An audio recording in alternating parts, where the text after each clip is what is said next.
Zápas s Fínskom sa dá opísať viacerými spôsobmi. Je to hnus. Je to fakt pošklivý. Čo sa dá robiť? Vypni to!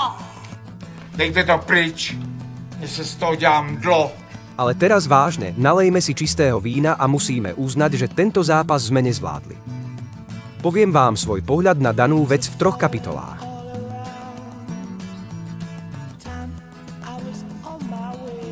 Hokej sa odjak živa hraje na góly a slabá efektivita sa rovná nedať skoro istý gól. Najmä keď nastane táto situácia.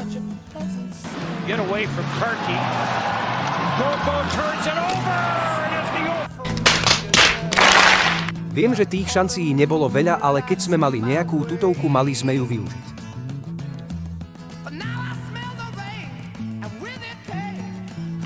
Ja si myslím, že keby nie je Gajana, tak v tomto zápase si ani neškrtneme.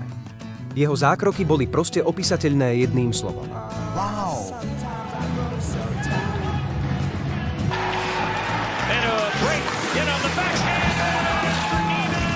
Karki with the shot, traffic in front of the net, Guyane down, and it's in between the pads, and he finally...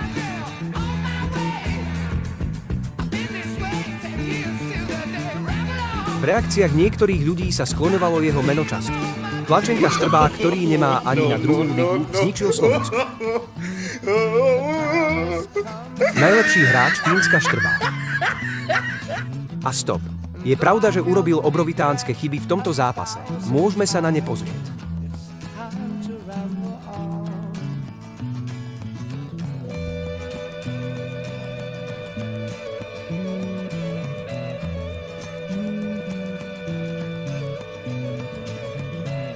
Áno, spravil chyby, ktoré nás stáli préru, ale ako hovorím. Čo sa dá robiť? Šport je šport a chyby sa dejú, život ide ďalej. Snáď sa ale z týchto chýb Maxim poučí. Na záver som zvedavý na vaše názory a ďakujem za podporu, ktorú som dostával počas týchto majstrovstiev. Vážim si to.